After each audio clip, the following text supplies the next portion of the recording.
আসসালামু আলাইকুম বন্ধুরা, সবাই কেমন আছেন? আশা করি সবাই ভালো আছেন। তো আমি আজকে আপনাদের সাথে শেয়ার করব ভীষণ মজার একটি কামরাঙার আচার। এই কামরাঙার আচারটা দেখতে যেরকম লোভনীয় হয়েছে, খেতেও কিন্তু দুর্দান্ত হয়েছে। যারা যারা কামরাঙা পছন্দ করে না, এভাবে আচার করে খাবেন, দেখবেন ভালো লাগবে। তো বন্ধুরা, বেশি কথা না বলে চলুন ভিডিওটি শুরু করা যাক। তো বন্ধুরা, প্রথমে আমি এরকম করে কামরাঙাগুলোকে ছুলে এই যে এইরকম ছোট ছোট করে কেটে নিয়েছি।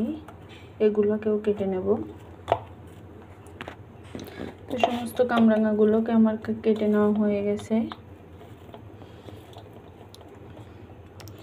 এখন চুলাতে বসিয়ে দিয়েছি একটা প্যানে দিয়ে দেবো পরিমাণ মতো তেল। কামরাঙার আচারে বেশি তেল লাগে না, অল্প দিলেই হয়। এখন দিয়ে দেবো রসুনটা আপনারা চাইলে থেতো করেও দিতে পারেন। আমি এরকম আস্তে আস্তে দিলাম, মাঝখান থেকে কেটে দিছি।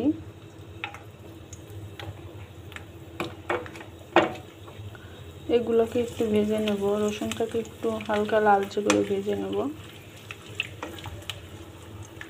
তো বন্ধুরা, রসুনটা কিন্তু হালকা লাল হয়ে আসছে। এ পর্যায়ে দিয়ে দেবো কয়েকটা শুকনো মরিচ। শুকনো মরিচটা দিয়েও একটু ভেজে নেব।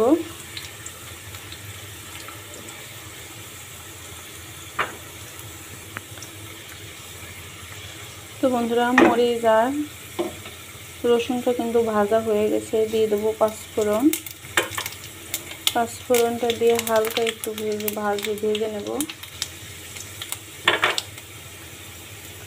এখন দিয়ে দেবো প্রায় 1 কাপের মতো চিনি।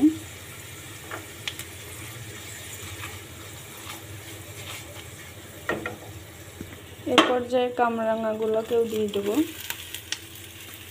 তো কামরাঙাগুলোকে দিয়ে একটু পানি দিয়ে দেবো। পানিটা দিয়ে একটু নেড়ে দিলাম।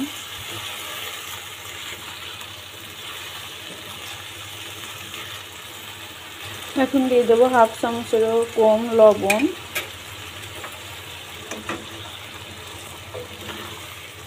এবার কামরাঙাগুলোকে একটু নেড়ে চেড়ে সেদ্ধ করে নেব। প্রথমে দিয়ে দেবো একটু হলুদের গুঁড়া, যাতে করে কালারটা সুন্দর হয়।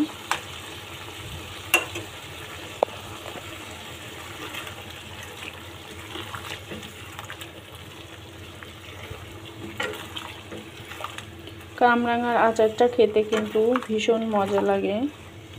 খিচুড়ির সাথে খেতে কিন্তু বেশি মজা লাগে।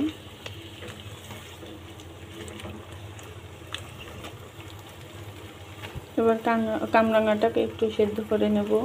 তো বন্ধুরা, পুরো ভিডিওটি দেখতে থাকুন, স্কিপ না করে। আশা করি এই ভিডিওটি ভালো লাগবে।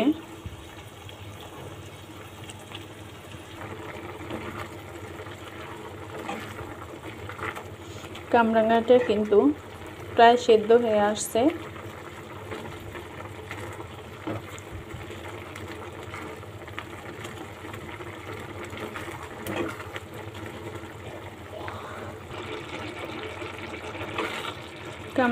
কামরাঙাটা যেহেতু সেদ্ধ হয়ে গেছে প্রায়, তাই আমি একটু ভেঙে দিছি।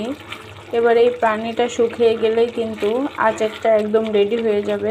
তো পানিটাকে একটু জাল করে শুকিয়ে নেব।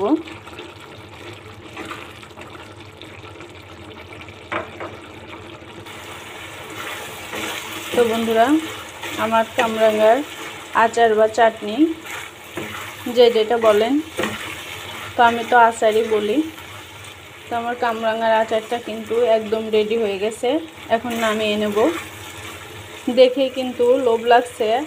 অনেকেই কিন্তু আছে কামরাঙা খেতে চায় না। এভাবে যদি একবার আচার করে খান, তাহলে কিন্তু কামরাঙার প্রেমে পড়ে যাবেন। এভাবে একবার বাড়িতে ট্রাই করবেন, অবশ্যই ভালো লাগবে। তো বন্ধুরা, এখন আমি আচারটাকে নামিয়ে নেব। তো বন্ধুরা, আমার ভিডিওটি যদি ভালো লাগে তাহলে সবাই লাইক, কমেন্ট, শেয়ার এবং সাবস্ক্রাইব করে দিবেন। দেখা হবে পরবর্তী অন্য কোনো ভিডিওতে। এ পর্যন্ত সবাই ভালো থাকবেন, সুস্থ থাকবেন। আল্লাহ হাফেজ।